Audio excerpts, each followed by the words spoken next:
악한 권세 모두 깨뜨리고 주님 나라 임하소서.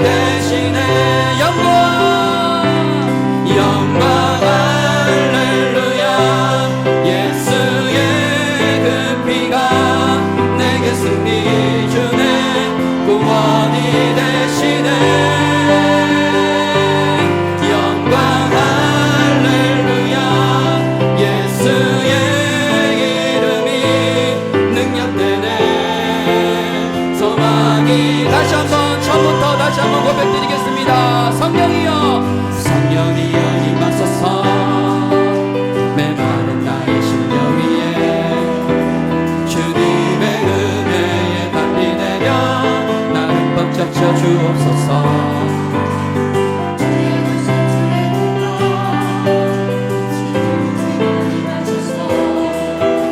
악한 권세 모두 깨뜨리고 주님 나라 임하소서.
오소서 진리의 성령님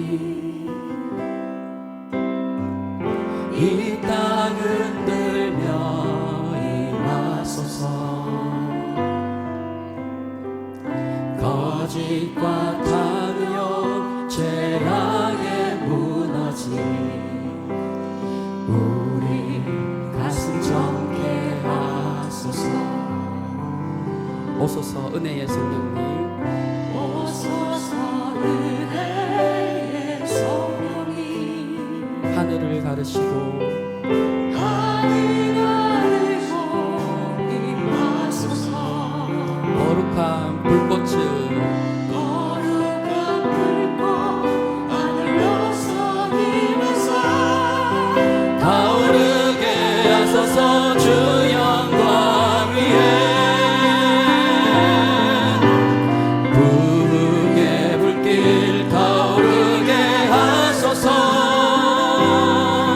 진리의 말씀 이 땅 새롭게 하소서.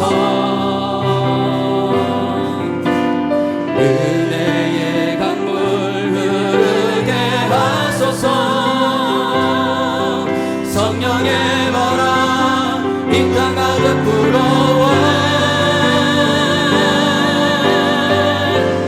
흰 옷 입은 주의 순결함에서 주의 영광 위에 이제 일어나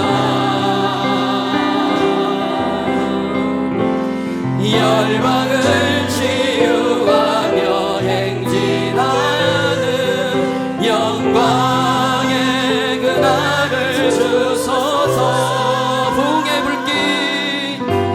부흥의 불길 타오르게 하소서. 진리의 말씀 이 땅 새롭게 하소서. 주소서. 은혜의 강물 흐르게 하소서. 성령의 바람 이 땅 가득 불어와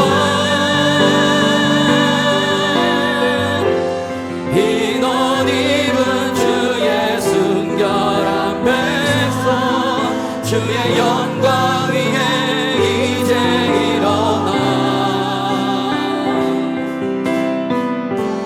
열방을 치유하며 행진하는 영광의 그날을 다시 한번 고백하겠습니다. 부흥의 불길이 부흥의 불길 타오르게 하소서. 진리의 말씀 이 땅 새롭게 하소서. 은혜의 강물 흐르게 하소서. 성령의 바람 이 땅 가득 불어와 흰 옷 입은 주의 순결한 백성 주의 영광 위에 이제 일어나 열방을 치유하며 행진하는 영광의 그날을 주소서.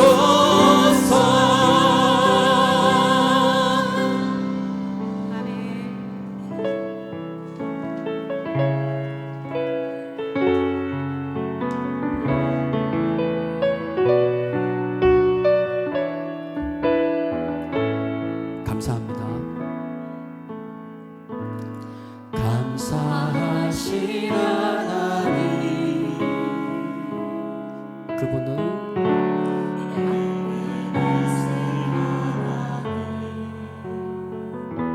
살아계십니다. 살아계신 하나님,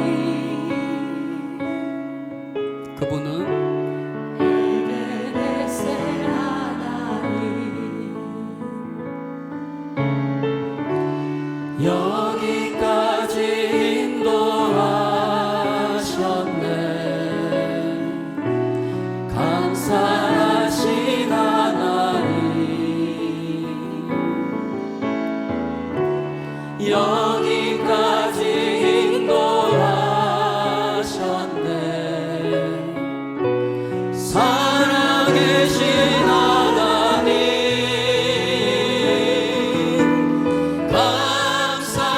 감사하신 하나님, 에베네셀 하나님,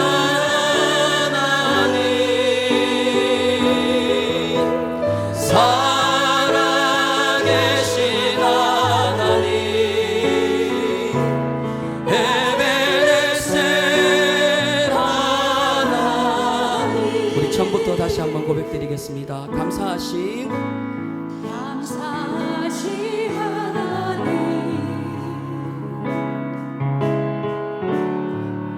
에베네셀 하나님, 살아계신 하나님, 에베네셀 하나님, 여기까지 인도하셨습니다. 여기까지 인도하셨네. 감사합니다 하나님. 감사하신 하나님, 여기까지 인도하셨습니다. 여기까지 인도하셨네. 그분은 살아계십니다. 살아계신 하나님, 감사하신 하나님, 에베네셀 하나님, 살아계신 하나님, 에베네셀 하나님, 감사하신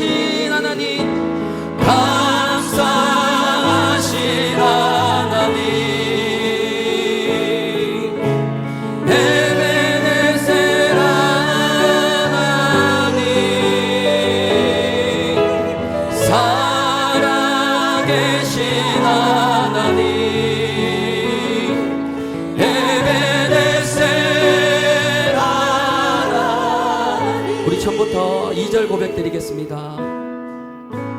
감사하신 하나님, 에베네셀 하나님, 살아계신 하나님, 에베네셀 하나님, 장래에도 인도하시리, 장래에도 인도하시리, 감사하신 하나님, 장래에도 인도하시리, 살아계신 하나님, 감사하신 하나님, 에베네셀 하나님,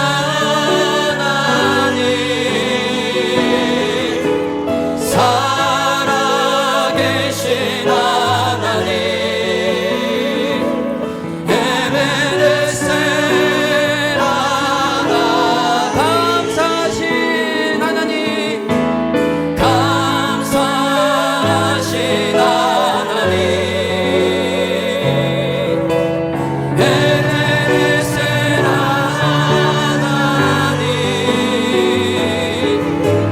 살아계신 하나님, 에베네셀 하나님, 하나님 사랑의 눈으로 너를 어느 때나 바라보시고, 하나님인 자 비로소 언제나 너에게 기울이시니, 어두움에 밝은 빛을 비춰주시고, 너의 작은 신음에도 응답하시니, 너는 어느 곳에 있든지 주를 향하고 주만 바라보지.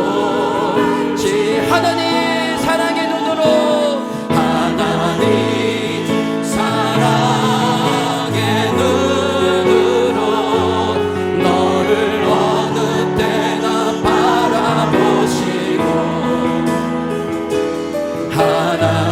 하나님인 자 한 귀로서 언제나 너에게 기울이시니, 어두움에 밝은 빛을 비춰주시고, 너의 작은 신음에도 응답하시니, 너는 어느 곳에 있든지 주를 향하고 주만 바라보. 우리 두 손 높이 들고 하나님 사랑의 눈으로, 하나님 사랑의 눈으로 너를 어느 때나 바라보시고, 하나님인 자 귀로서 언제나 너에게 기울이시니, 어두움에 밝은 빛을 비춰주시고, 너의 작은 신음에도 응답하시니, 너는 어느 곳에 있든지 주를 향하고 주만 바라볼지라, 주만 바라볼지라.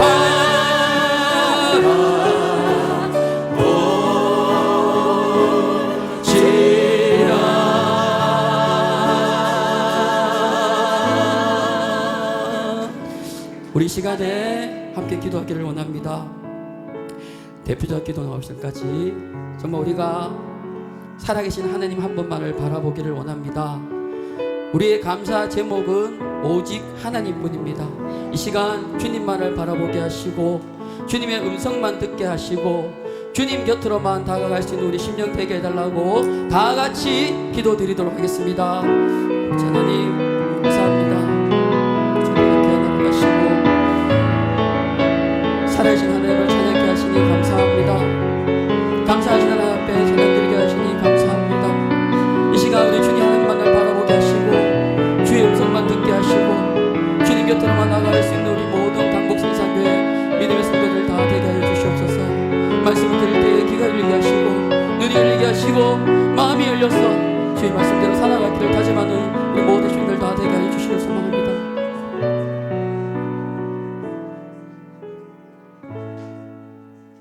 여호와를 경외하며 그의 길을 걷는 자마다 복이 있도다. 아멘. 우리의 걸음을 인도하시는 하나님 아버지, 베풀어 주시는 크신 은혜로 오늘도 주님을 예배하며 찬양할 수 있도록 이끌어 주심을 감사드립니다. 벌써 호국의 달 6월을 맞이합니다. 현재 나라 안팎으로 많이 혼란스러운 가운데 있습니다. 또한 현재 우리나라는 가뭄으로 매우 건조한 상태에 있으니 사랑의 주님, 또한 자연의 비를 내려주셔서 가뭄이 해갈되게 하시고 또한 우리의 심령에도 성령의 단비를 내려주심으로 영적 갈망을 채워주시길 간절히 소망합니다. 우리의 목마른 심령 위에 성령의 단비를 내려주시고 하나님의 사랑과 위대함을 마음껏 찬양하게 하여 주시옵소서. 세상의 것으로 갈증을 느끼고 애타는 것이 아니라 말씀 없음에 애타고 은혜 받지 못함에 애쓰는 그런 심령이 되게 하여 주시옵소서. 사랑이 많으신 하나님, 우리에게 믿음의 공동체를 허락하시고 여기까지 인도하심에 감사를 드립니다. 모든 성도들이 한마음 한뜻이 되어 이 시대 사명을 잘 감당할 수 있는 믿음의 교회가 되게 하여 주시옵소서. 무엇보다 영혼을 살리는 구원의 방주의 역할을 감당하며 하나님 뜻에 합당한 예배를 드리고 말씀을 사모하며 모이는 데 힘쓰고 기도하는 영성의 교회로 세워주시길 간절히 소망합니다. 우리가 밖으로 전도하고 선교하는데 정신전력을 다할 때 세우신 비전의 역사가 반드시 일어날 줄 믿습니다. 사랑이 많으신 주님, 다음 세대를 위해 기도합니다. 우리 자녀들이 늘 예배를 사모하며 예배의 진정한 승리자가 되게 하여 주시옵소서. 우리 예배를 기뻐 받으시는 하나님, 예배를 통해 하나님의 선하시고 온전하신 뜻을 분별하라는 말씀을 되새깁니다. 예배가 종교의식이 아니고 삶으로 드리는 거룩한 산제사, 삶이 곧 우리의 예배가 되도록 우리 자녀들의 삶을 인도하시고 믿음 안에서 날마다 자라나도록 은혜를 베풀어 주시길 소망합니다. 주님, 이제 말씀을 받습니다. 말씀 대언하실 목사님께 성령의 능력을 부어주셔서 듣는 우리의 심령에 새겨지게 하시고 또 이 말씀 붙들고 한 주간 세상 가운데서 모두 승리하는 복된 삶이 되길 간절히 소망합니다. 하나님과 동행하는 한 주간을 사모하며 찬양 받으시기 합당하신 예수님 이름으로 감사 기도드립니다. 아멘.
할렐루야.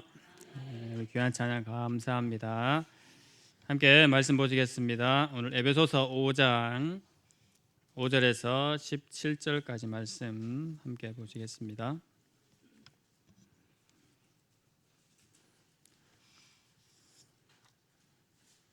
신약 성경 에베소서 5장 5절에서 17절까지 말씀입니다. 제가 가진 성경으로 신약 성경 315면에 있습니다.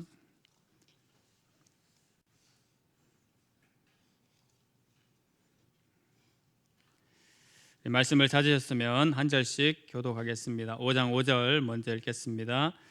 너희도 정녕 이것을 알거니와 음행하는 자나 더러운 자나 탐하는 자 곧 우상 숭배자는 다 그리스도와 하나님의 나라에서 기업을 얻지 못하리니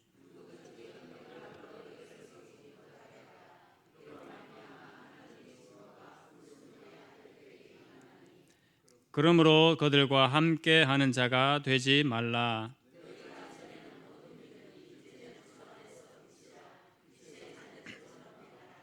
빛의 열매는 모든 착함과 의로움과 진실함에 있느니라. 너희는 열매 없는 어둠의 일에 참여하지 말고 도리어 책망하라. 그러나 책망을 받는 모든 것은 빛으로 말미암아 드러나나니 드러나는 것마다 빛이니라.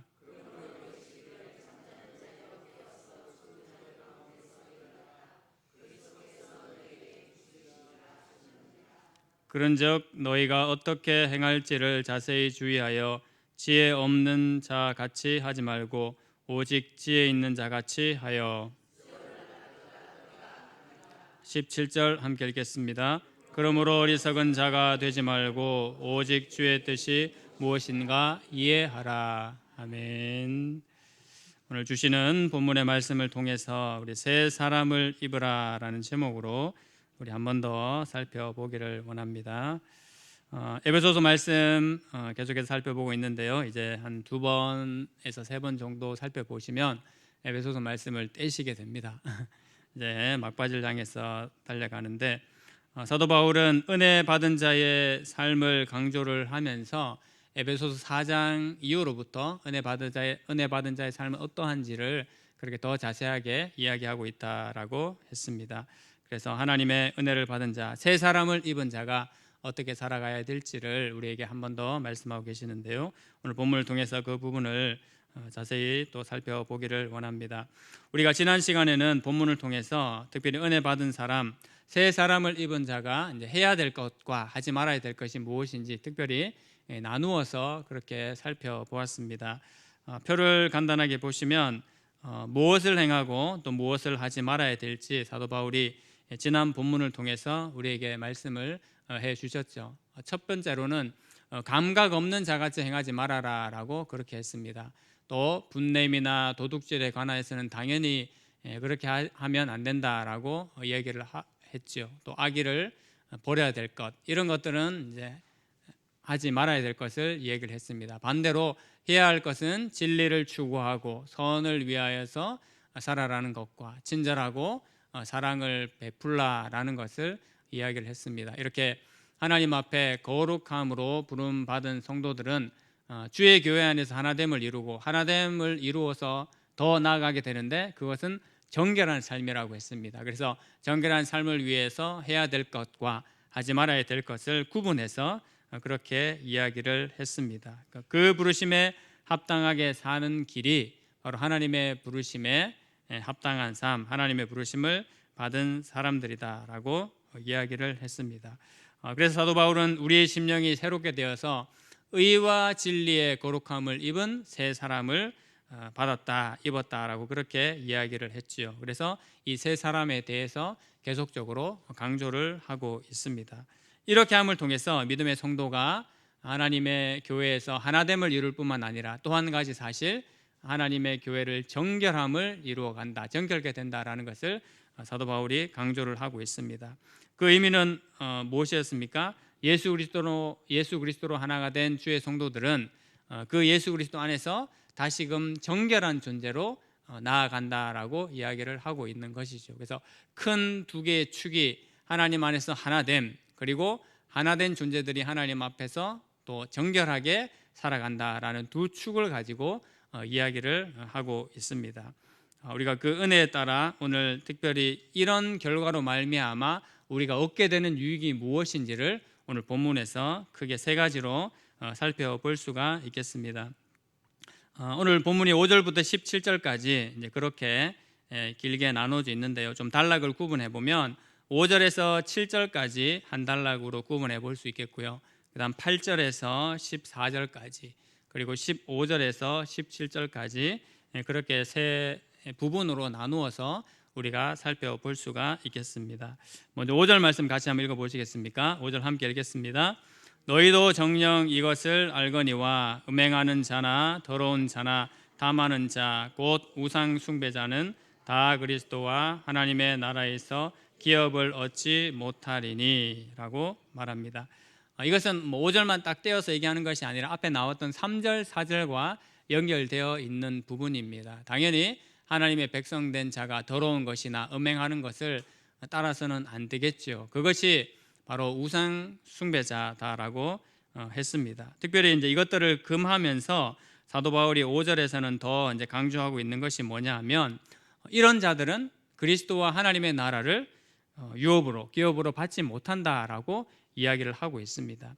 5절에서 이제 왜 끊어서 얘기를 하냐 하면 이제 하지 말아야 될 것과 해야 될 것을 얘기하면서 이것이 얼마나 엄중한 일인 것을 이 5절 후반부에서 사도 바울이 이야기를 하고 있는 것이죠. 세상 사람들에게는 관심이 없는 얘기지만 하나님을 믿는 저와 우리 하나님의 백성들에게 있어서 정말 중요한 내용이 뭡니까? 너희가 나중에 그리스도와 하나님의 나라의 기업을 받느냐 받지 못하느냐, 그 문제는 정말 중요한 문제지 않습니까? 근데 사도 바울이 이것을 엄정하게 이야기를 합니다. 너 그렇게 하면 하나님의 나라와 그리스도를 받지 못할 것이다 라고 얘기를 하는 거죠. 그것만큼 하나님의 성도들에게 충격적인 이야기는 없습니다. 우리가 이 땅에서 고생하고 어려움을 좀 겪을지라도 우리가 참된 소망을 가지고 있는 근본적인 이유가 뭡니까?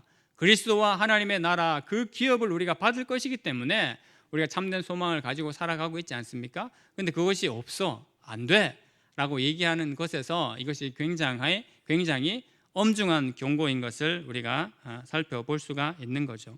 이것은 곧 하나님의 심판은 누구에게나 있어서 피할 수 없는 사실이다라는 것을 먼저 보여주고 있습니다. 그리고 하나님의 심판 앞에서 마음을 완고해서는 안 됨을 이야기를 하고 있죠. 근데 이제 5절 말씀을 살펴보면 이런 죄를 범하기만 해도 그럼 하나님의 나라를 유업으로 받지 못한다, 그런가? 그래서 좀 두려운 마음이 들 수가 있습니다. 근데 이 5절에서 하는 그 의미는 하나님 앞에서 이 완고한 마음, 회개하지 않는 마음을 고집스럽게 가지고 있는 그 상태가 지속이 되면 하나님의 나라 그 그리스도를 유업으로 받지 못한다라는 그런 의미입니다.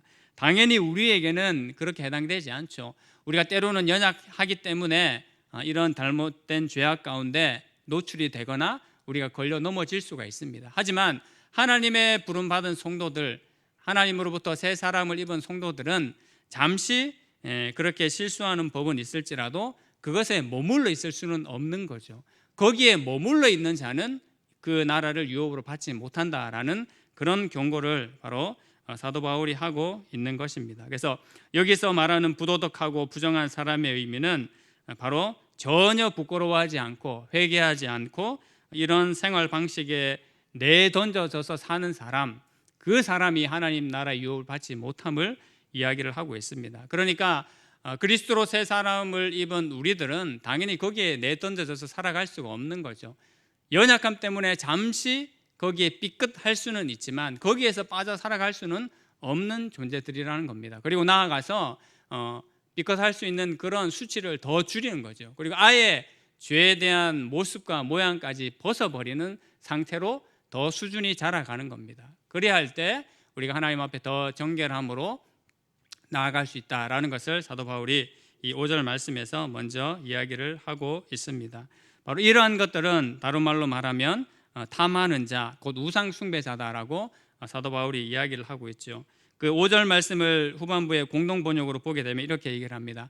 탐욕을 부리는 자는 곧 우상을 숭배하는 자이다라고 얘기합니다. 이 모양으로 만든 우상을 숭배하는 자만이 우상 숭배하는 자만이 아니라 탐욕이 크면 크고 탐욕을 부리면 부릴수록 그게 바로 우상 숭배하는 자다라는 겁니다. 탐욕 이퀄 바로 우상 숭배와 마찬가지라는 것이지요. 반대로 그 탐욕의 자리에 하나님을 사모하고 하나님을 기뻐하는 심령과 마음이 있으면 당연히 우상 숭배를 벗어나서 하나님을 바르게 섬기게 되고 정결한 모습으로 나아가게 되는 것입니다. 그래서 하나님 앞에 새 사람을 입은 자가 누리게 되는 첫 번째 유혹이 바로 이 진노를 벗어나게 될 것이다 라는 겁니다. 첫 번째 내용이 그겁니다. 하나님의 진노를 피할 것이다. 이것이 바로 하나님 앞에 부름을 받은 새 사람이 얻게 되는 유익을 첫 번째로 이야기를 하고 있습니다. 6절 말씀도 같이 한번 읽어보시겠습니까? 시작. 누구든지 헛된 말로 너희를 속이지 못하게 하라. 이로 말미암아 하나님의 진노가 불순종의 아들들에게 임하나니. 아멘.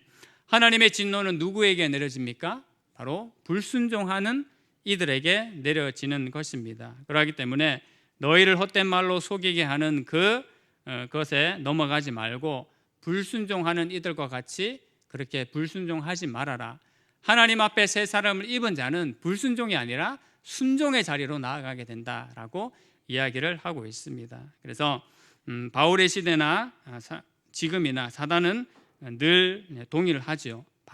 말로 교묘히 속여서 우리를 불순종의 자리에 나아가게끔 합니다. 하지만 그건 아니야. 하나님 앞에 새 사람을 입은 성도는 어떠해야 된다라는 것을 우리 스스로 자각하기도 하고 또 그 하나님의 은혜를 사모하여서 하나님 앞에 나아가죠. 그러면서 불순종의 길을 하나 둘씩 벗어버리고 하나 둘씩 버리는 겁니다. 그러므로 말미암아 하나님 앞에 기쁨을 누리는 것입니다.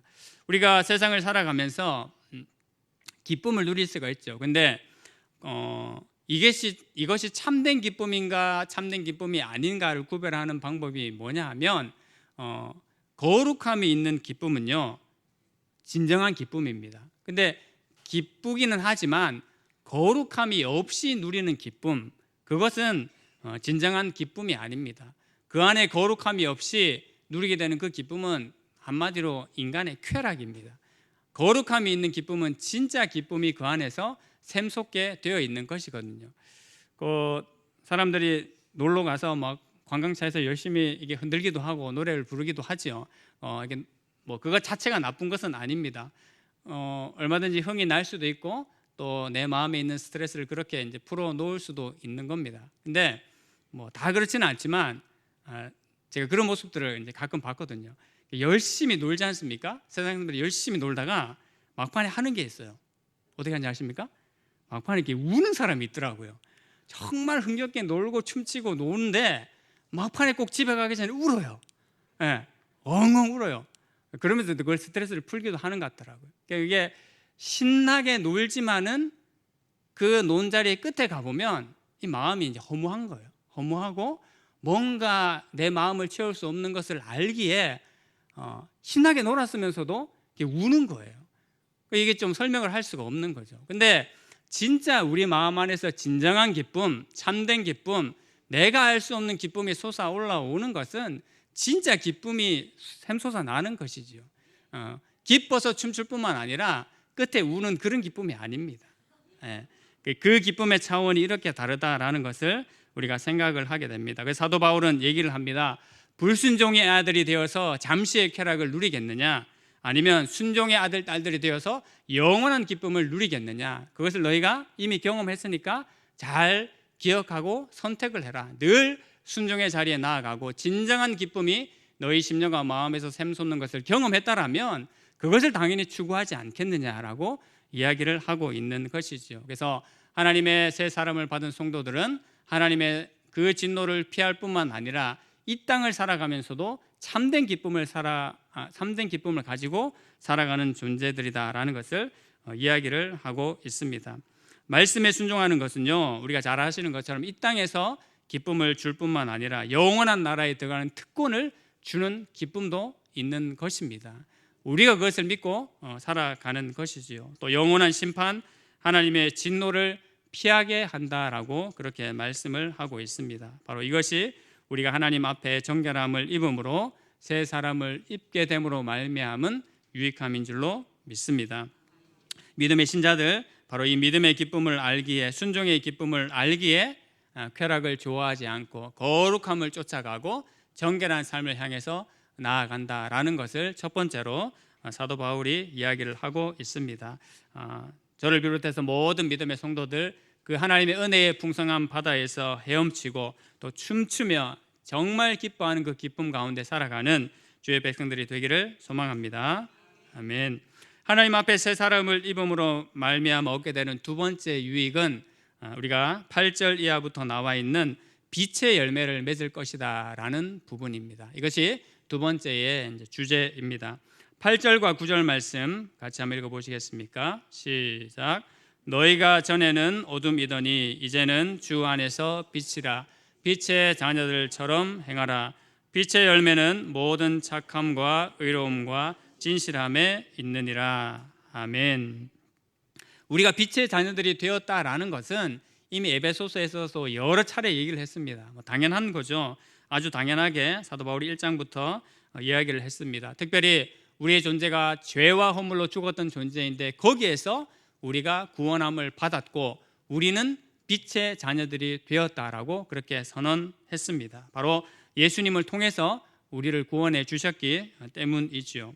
우리를 죄악에서 건져내 주셨기 때문에 우리는 바로 어둠의 열매를 맺지 않고 빛의 열매를 맺을 줄로 믿습니다. 아멘. 왜 그렇습니까? 빛 대신 예수님에게 우리가 접붙임을 받고 접붙임을 당해 있기 때문에 빛의 열매를 맺을 수밖에 없는 거죠. 사단에게 매여 있고 어둠의 그 권세 가운데 매여 있을 때는 어떤 열매를 맺었습니까? 어둠의 열매를 맺을 수밖에 없었습니다. 그런데 하나님께서 예수님으로 말미암아 그 영원한 나라를 우리에게 기업으로 주시고 소망을 주셨기 때문에 우리는 어둠의 그 권세에서 옮겨서 빛의 자녀들이 되었죠. 그렇기 때문에 빛의 열매를 맺을 수밖에 없는 것입니다. 그래서 하나님의 새 사람을 입은 받은 성도들은 바로 빛의 열매를 맺게 된다라는 것을 이 두 번째 단락에서 이야기를 하고 있습니다. 빛의 열매가 무엇인지 특별히 9절에서 더 자세하게 얘기를 합니다. 빛의 열매가 무엇입니까? 모든 착함과 의로움과 진실함이다 라고 이야기를 하고 있습니다. 여기서 말하는 착함은 어떤 의미겠습니까? 우리가 뭐 착하다라는 의미는 기본적으로 잘 알고 있죠. 근데 여기서 특별히 말하고 있는 것은 악한 자들에게도 선한 마음을 가지고 대할 수 있는 능력, 그 착함을 이야기를 합니다. 보통 사람 마음 그렇지 않지 않습니까? 악한 자에게는 악하게 대하고 싶고 선한 자에게 선한 마음을 가지는 것이 우리 사람의 본성이죠. 그런데 하나님께서 허락하시는 그 빛의 열매인 이 착함의 은혜를 받게 되면 악한 자에게도 너그러운 마음을 가지고 선하게 대할 수 있는 능력을 가지게 된다라는 겁니다. 그럴 수 있으면 너무 좋죠. 악하게 막 다가오는데 그것을 악으로 받아치는 것이 아니라 선한 능력으로 확 녹이는 겁니다. 그러면 정말 능력 있어 보이지 않겠습니까? 우리에게 그런 열매와 능력을 주신다라는 겁니다. 그것이 착함의 열매이고요. 두 번째로 말하는 의로움은 바로 관계적으로 신실한 것을 얘기를 합니다. 의로움의 열매는 제일 먼저 하나님과 우리 사이에 있었죠. 원래 하나님과 우리 사이가 좋은 관계 속에 있지 못했죠. 어둠 가운데 있을 때는. 하지만 예수님으로 말미암아 우리가 의로운 관계로 나아가게 된 겁니다. 다른 말로 하면 바로 하나님과 우리의 관계가 신실하게 된 겁니다. 온전하게 된 것이죠. 그런 의로움이 하나님과 우리 사이에 있고 사람과 사람 사이에도 있게 된다라는 겁니다. 하나님의 능력이 우리에게 나타나니까요. 사람과 사람 사이에도 뭐가 피곤한 일이 있을 수 있고 사이가 틀어지는 일이 있을 수가 있는 겁니다. 그런데 그 관계를 해결하고 온전한 관계로 바꾸어내는 능력, 그것이 의로움의 능력이라는 거죠. 하나님의 은혜가 우리 가운데 임했기 때문에 우리 또한 다른 사람들에게 그런 능력과 은혜로 나타나게 된다라는 겁니다. 이것은 뭐 우리 성도님께서 너무나 잘 알고 계시는 것이죠. 같은 가족들 안에서도, 같은 친척들 안에서도, 또는 같은 교우들 안에서도 뭔가 우리 인간적인 마음 때문에 서운하거나 틀어지거나 이 상반되는 마음을 가질 수가 있는데 그 마음들을 녹여서 참된 관계를 만들어내는 것, 그 의로움이 하나님과 우리 사이에 있을 뿐만 아니라 사람과 사람 사이에도 있게 된다라는 거죠. 바로 그러한 빛의 열매를 맺는다라는 것입니다. 그리고 진실함이라고 얘기하는데, 진실함은 말 그대로 참된 것, 참된 것의 열매를 너희가 맺게 될 것이다 라고 이야기를 합니다. 이렇게 빛의 열매가 아름다운 것이지요. 우리 스스로는 그러할 수 없습니다. 다시 한번 어떻게 해요? 예수님께 접붙임을 받았기 때문에 예수님의 그 은혜와 영양분의 공급을 받아서 우리가 동일하게 빛의 열매를 드러낸다라고 이야기를 하고 있는 것입니다. 여러분, 빛의 열매를 맺고 빛의 열매를 맺게 되면 어떻겠습니까?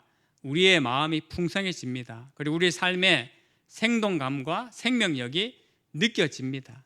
그것은 뭐 내가 그렇게 해서가 아니라 그 하나님의 은혜가, 새 사람의 은혜가 내 마음속에 심겨지기 때문에 그 생명력이 나오는 것이지요. 그것을 위해서 우리가 생명사역을 또한 하고 있지 않습니까? 예수 그리스도의 생명력이 내 안에, 우리 안에 더 넘쳐나도록 하는 그 은혜, 그 훈련들을 통해서 실제로 그런 은혜들을 누려가는 것입니다. 이렇게 빛의 열매들을 맺을 수 있는 은혜가 우리 가운데도 풍성하게 더 맺어지기를 소망합니다. 어둠의 열매는 그렇지 않습니다. 어둠의 열매는요, 열매가 없습니다. 열매 자체가 없고 비생산적이고 어떤 유익도 가지고 오지 못하는 것이 바로 어둠의 열매입니다. 그래서 내가 빛의 열매를 맺는지 아니면 어둠의 열매를 맺는지 알려면 우리 스스로 심령과 마음이 어떠한지를 점검해 보면 압니다. 나의 심령과 마음이 기쁨이 있고 마음에 여유가 있고 풍성함이 있으면 환경과 상황에 관계없이 그것은 빛의 열매를 맺고 있는 것입니다. 그런데 나의 심령과 영혼이 다운되어 있고 마치 죽은 것 같고 이 머물러 있으면 그것은 바로 죽은 것과 다름이 없는 것이지요. 바로 이 빛의 열매를 통해서 우리가 하나님 앞에 나아가고 우리 자신이 살 뿐만 아니라 다른 사람들도 살려낼 수 있는 그 은혜 가운데로 나아가기를 소망합니다. 아멘. 10절과 11절에서 또 계속해서 빛의 열매들을 얘기를 하는데요. 특별히 10절에서 무엇을 얘기를 합니까? 주를 기쁘시게 할 것이 무엇인가 시험하여 보라. 아멘. 그렇게 얘기합니다. 하나님을 기쁘시게 할 만한 일이 무엇인지 시험하여 보라라는 것은 생각하여 보라라는 말입니다. 그러니까 관심사가 다른 것이요. 빛의 열매를 맺는 사람들의 생각이 여기에 맞춰져 있다라는 겁니다. 어떻게 하면 뭐 돈을 벌까? 어떻게 하면 더 많은 나의 유익을 추구할까? 그것도 중요한 우리의 삶의 관심사이지만 빛의 열매를 맺는 사람들의 특징이 어떻게 하면 주님을 더 기쁘시게 할 수 있을까? 그 생각 가운데 머물러 있다라는 겁니다. 그러면서 그것을 생각을 하는 것이죠. 그래서 사도 바울은 그것을 고민하는 자들은 열매 없는 어둠의 일에 참여하지 않는다라고 했습니다. 오히려 그것을 책망한다라고 이야기를 하고 있는 것이죠. 하나님을 어떻게 하면 기쁘시게 할까? 이것이 수준 있는 고민이고 수준 있는 생각일 줄로 믿습니다. 우리가 삶을 살면서 많은 고민을 하고 많은 생각을 합니다만 이렇게 기도하기를 원합니다. 하나님, 여러 가지 고민과 생각들 가운데서 내 생각과 마음이 하나님 어떻게 하면 주를 기쁘시게 할까요? 어떻게 하면 주님 기쁘시게 하는 그 일과 내 삶이 되겠습니까? 그것에 좀 더 집중할 수 있는 삶과 나의 생각이 되게 해 주십시오. 이렇게 기도해야 될 줄로 믿습니다. 다윗이 이런 생각들을 잘한 사람 중에 대표적인 한 명이죠. 다윗이 뭐 실수한 부분들도 있지만 하나님께서 다윗을 보시면서 마음에 합해하고 기뻐하신 이유 중에 하나가 그겁니다. 다윗이 성전을 지을 때 그렇지 않습니까? 하나님께서 내 안에 우리 안에 부어주신 은혜가 너무 큰데 제가 하나님을 위해서 뭘 하면 좋을까요? 다윗이 그걸 고민한 거예요. 고민을 하다가 그렇게 얘기를 합니다. 제가 하나님을 위해서 성전을 지어드리면 어떻겠습니까? 이 하나님의 언약궤는 아직도 그 장막 가운데 거하고 있는 것을 보니까 제가 너무 마음이 아픕니다. 그런 마음을 이 다윗이 가졌지 않습니까? 근데 하나님께서 그것을 어떻게 생각하셨습니까? 너무 기특하게 생각을 하셨죠. 그래, 다윗 너가 그렇게 생각을 하는구나 라고 아마 흡족해 하셨을 겁니다. 근데 하나님께서는 그것에 머무르지 않고요. 아이고 다윗 너가 나를 위해서 집을 짓는다고? 그래, 그 마음만으로도 좋다. 내가 오히려 너를 위해서 집을 지어줄게 라고 하나님 오히려 반대로 그렇게 이야기를 하셨습니다. 우리가 다윗 언약으로 유명한 사무엘하 7장 말씀에 보면 7장 9절에 이렇게 얘기를 합니다. 하나님께서 다윗에게 얘기를 하셨죠. 너가 가는 모든 곳에서 내가 너와 함께 있어 너의 모든 원수를 너의 앞에서 멸하였은즉 땅에서 위대한 자들의 이름같이 너의 이름을 위대하게 만들어 주리라 라고 다윗에게 약속을 합니다. 또 이 말씀을 하시면서 바로 사무엘하 7장 11절 후반부에 여호와가 또 내게 이르노니 여호와가 너를 위하여 집을 짓고 라고 말씀하시는 것입니다. 우리가 정말 기특하게 빛의 열매를 사실 맺는 것 같지만 그 빛의 열매 이상으로 하나님께서 우리에게 놀랍게 부어주시고 우리 가운데 놀라운 은혜를 부어주시는 줄로 믿습니다. 정말 인간으로 할 수 있는 쉽지 않은 그 생각을 다윗이 가졌지만 하나님께서 그것을 받고 끝내시지 않으셨습니다. 그래 그 마음 내가 받을 뿐만 아니라 너의 인생 그 너의 인생의 집을 나 여호와가 지어주겠노라 라고 하나님께서 그렇게 약속을 하시는 거죠.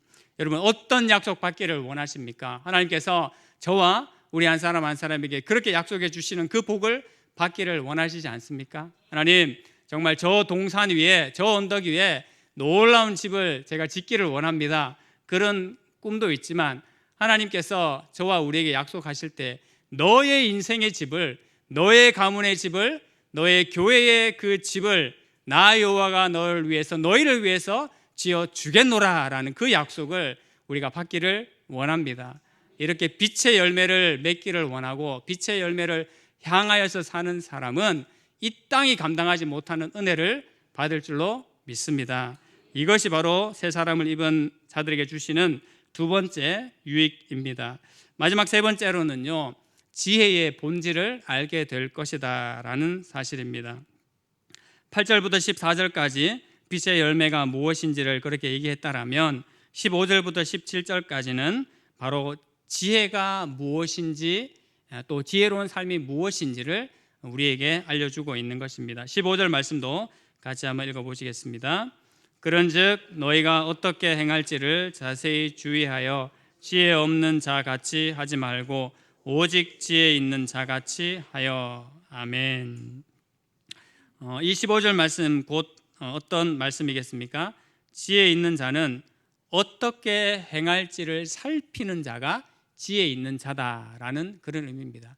어떻게 행할지를 자세히 주의해서 지혜 없는 자같이 하지 말고 지혜 있는 자같이 하라라고 그렇게 이야기를 하고 있는 것이죠. 그러니까 지혜 있는 사람의 의미는 어떤 상황이나 또 어떤 삶을 살아갈 때에 어떻게 행할지를 자세히 주의하는 사람, 주위에서 생각하는 사람이 지혜 있는 사람이다라는 겁니다. 이것은 또 다른 말로 하면 이 관계를 잘 할 줄 알고 주변의 분위기를 잘 파악을 할 줄 아는 이에게서 나오는 겁니다. 여러분 잘 아시지만 지식이 많다라고 해서 지혜로운 사람이 100% 되는 것은 아닙니다. 물론 전혀 관계가 없는 것은 아니겠지만 지식이 많은 것과 지혜가 많은 사람은 꼭 같이 가지는 않습니다. 여러분 학력이 높지 않고 많은 것을 배우지 않은 사람이라도요 지혜 있는 사람이 있습니까? 없습니까? 있습니다. 정말 유난히 지혜로운 사람이 있습니다. 우리 어르신들 보면 잘 알지 않습니까? 시골에서 백발의 그 노년의 삶을 살고 계시는 분이고 정말 고학력을 가진 분이 아니시지만 이 인생을 통틀어 살아오시면서 그 10년간 마음 가운데 삶 가운데 지혜가 넘쳐나시는 거예요. 그러니까 많은 학문과 지식이 있는 사람들도 그런 분들을 찾아가서 인생의 조언을 구합니다. 이런 상황에서 어떻게 할까요? 이런 상황에서 어떻게 주의 뜻인지 분별할까요? 그렇게 묻는 겁니다. 지혜로운 자의 삶은 지식이 많다라고 해서 반드시 똑같이 주어지는 것이 아니지요. 사도 바울이 그렇게 할 뿐만 아니라 잠언의 기자들도 수없이 얘기를 합니다. 여호와를 아는 것이 지식의 근본이고 또 지혜로운 삶을 사는 것이 하나님께로부터 온다라고 이야기를 하고 있습니다. 역시 사도 바울이 어떻게 얘기를 합니까? 하나님으로부터 새 사람을 입은 자들은 진짜 지혜가 무엇인지 알 뿐만 아니라 그 지혜로운 삶을 살아갈 것을 바로 이야기하고 있는 것입니다. 바로 삶을 분별하고 파악하는 능력이 그 사람에게 있다라는 것이죠. 바로 이것이 지혜로운 자의 모습이고 지혜를 근본적으로 깨닫고 행할 줄 아는 사람입니다. 또 지혜로운 사람이 어떤 모습을 가지고 있는지 16절과 17절에서 얘기를 하는데요. 16절은 어떻게 얘기를 합니까? 세월을 아끼라 때가 악하니라 라고 얘기를 합니다. 이것은 바로 지혜로운 사람은 시간을 활용할 줄 아는 사람인 것을 이 단락에서 첫 번째로 보여주고 있습니다. 모든 사람에게는 똑같이 시간이 주어져 있습니다. 그렇지 않습니까? 1시간이 60분이라는 시간이 주어져 있고 하루가 24시간이라는 시간이 똑같이 주어져 있습니다. 근데 이 시간을 활용하는 것은 천지차이죠. 지혜로운 사람의 특징이 거기에 바로 있다라는 겁니다. 지혜로운 사람은 똑같은 시간을 가지고도 어떻게 할까요? 최대한 유리하게 그 시간을 활용하고 최대한 유리하게 자기 쪽으로 이익이 되도록 시간을 활용하는 겁니다. 지혜로운 사람은 곧 시간을 잘 활용하는 사람입니다. 근데 그 이유가 뭡니까? 때가 악한 것을 알기 때문에, 이 세대의 때가 악한 것을 알기 때문에, 바울의 시대나 지금의 시대나 똑같은 거죠. 때는 항상 악했고 세상은 늘 악했습니다. 근데 그 상황 속에서 결국 무엇에 집중하고 무엇을 버려야 될지를 분별하고 그것을 취하는 사람이다라는 겁니다. 그것을 사도 바울이 이야기를 하고 있는 것이죠. 그래서 지혜로운 사람이 시간을 잘 활용함으로 말미암아, 즉 하나님의 시간, 카이로스라고 하는데요. 그 카이로스, 하나님의 시간이 올 때를 만들어내는 사람이 지혜로운 사람이다라는 겁니다. 여러분, 시간을 크게 이 두 가지로 나누어 봤을 때, 제가 앞서 말씀드린 카이로스의 시간과 크로노스의 시간이 있습니다. 카이로스의 시간은 흔히 말하는 하나님의 때죠. 그리고 크로노스의 시간은 그냥 일상적인 시간들을 말합니다. 근데 우리가 삶을 살아가다 보면 늘 이 카이로스만 있지 않습니다.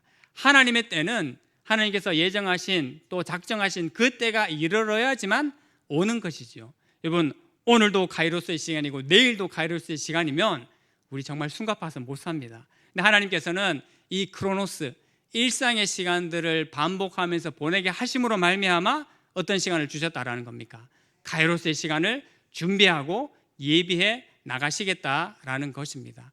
우리가 일상에서 자고 일어나고 밥 먹고 늘 하던 그 일을 반복적으로 하는 그 시간, 그 반복적인 시간을 어떻게 활용하느냐에 따라서 결국 이 카이로스의 시간이 당겨지기도 하고 늦춰지기도 하고 하나님의 뜻에 따라 변경되기도 한다라는 것이죠.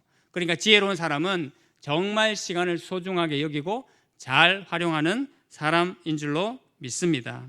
지혜로운 사람은 기회가 오면 그것을 잡죠. 잡을 수밖에 없습니다. 왜 그렇습니까?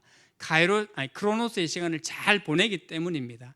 그 반복되는 시간을 오늘도 이 시간 또 왔구나, 또 그렇지 뭐, 그렇게 보내는 것이 아니라 하나님 동일한 시간을 저에게 주셨지만 오늘도 새롭게 하시고 더 능력 있게 하셔서 이 시간이 동일하게 흘러가지 않게 하시고 하나님의 역사와 은혜가 임하는 시간 되게 하여 주시옵소서라고 그렇게 기도하는 마음으로 살아가는 것이지요. 그 사람에게 하나님께서 카이로스의 시간을 주시지 않겠습니까? 더 당겨주시지 않겠습니까? 바로 빛의 열매를 가지고 또 이 지혜의 근본을 아는 사람에게 이러한 은혜를 주신다라는 것입니다. 그리고 앞으로의 시간들을 보면서 지혜롭고 분별력 있는 그 시간들, 삶들을 살아가게 되는 것이지요. 17절도 한 가지를 더 얘기합니다. 함께 읽어보겠습니다. 그러므로 어리석은 자가 되지 말고 오직 주의 뜻이 무엇인가 이해하라. 아멘. 지혜로운 사람은요, 시간을 잘 활용할 뿐만 아니라 바로 주의 뜻이, 하나님의 뜻이 무엇인지 분별할 줄 아는 사람인 것입니다. 17절에 그렇게 얘기를 합니다. 지혜가 다름 아닌 하나님 뜻 안에서 발견하고 찾아야지 마땅하다라는 것이죠. 예수님의 기도에도 나와 있고요, 예수님께서 우리에게 가르쳐 주신 기도에도 나와 있습니다. 잘 아시는 것처럼 예수님께서 십자가 지시기 전에 또 모든 그 사역들을 감당하시면서 늘 하나님 앞에 하시던 기도가 뭡니까? 아버지여, 내 뜻대로 마옵시고 아버지의 뜻이, 하늘의 뜻이 이루어지게 하여 주시옵소서. 늘 예수님께서도 그것을 위해서 기도하셨습니다. 이것이 지혜로운 삶인 것이죠. 그리고 우리에게도 주기도문에서 어떻게 기도하라고 가르쳐 주셨습니까? 뜻이 하늘에서 이루어진 것 같이 땅에서도 이루어지이다 라고 그렇게 기도하라고 그러셨습니다. 하나님의 하늘의 뜻이 거기서 결정되고 이루어진 것처럼 하나님 그 뜻이 내가 살고 있는, 내가 밟고 있는 이 땅에서도 그대로 이루어지게 하여 주시옵소서. 이것이 하나님의 뜻이 이루어지는 길인 줄로 믿습니다. 그 고백인 것입니다. 하나님의 뜻, 그것은 이제 일반적인 뜻과 특별한 뜻으로 나눌 수 있는데요. 하나님의 일반적인 뜻은 우리 모두가 하나님의 백성으로 살아가는 것이 통상적으로 말하는 하나님의 일반적인 뜻입니다. 그리고 특별한 뜻은요, 하나님 나라를 위해서 우리 각자에게 주어진 그 사명, 그것이 하나님의 특별한 뜻입니다. 그러니까 우리 각자를 향한 하나님의 뜻은 너무나 많고 다양한 것이지요. 그래서 그것이 일반적인 하나님의 뜻이든지 특별한 하나님의 뜻이든지 그 뜻이 우리 삶 가운데, 주의 성도들 삶 가운데 이루어지기를 간구해야 하고, 그것이 하나님 앞에서 참된 지혜로운 삶인 것을 사도 바울이 오늘 말씀에서 이야기를 하고 있습니다. 그리고 그 뜻을 위해서 반드시 뭐가 필요하겠습니까? 말씀과 기도가 필요한 것입니다. 그래서 우리가 하나님 앞에 살아감에 있어서 늘 되뇌 있는 것이지만 결국은 말씀과 기도로 승부를 보고 승부를 걸고 하나님 앞에 살아감으로 하나님의 일반적인 뜻을 이룰 뿐만 아니라 나에게 주신 그 사명, 특별한 그 뜻을 이루어가는 존재가 될 줄로 믿습니다.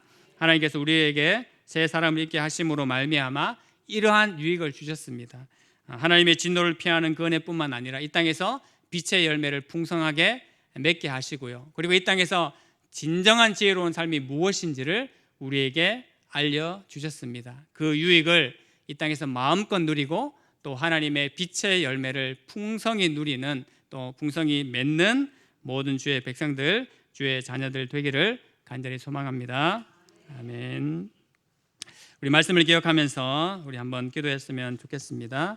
하나님, 예수 그리스도로 말미암아 새 사람을 입은 그 사람의 유익에 대해서 우리 오늘 말씀을 받습니다. 하나님, 우리를 하나님의 그 놀라운 기업을 받는 자녀로 삼아 주시고 하나님의 진노를 피할 뿐만 아니라 놀라운 복을 허락하신 것을 참으로 감사합니다. 그 유익을 나와 우리가 받았음을 하나님 앞에 감사하고 고백합니다. 또 빛의 열매를 맺게 해주신 것을 감사합니다.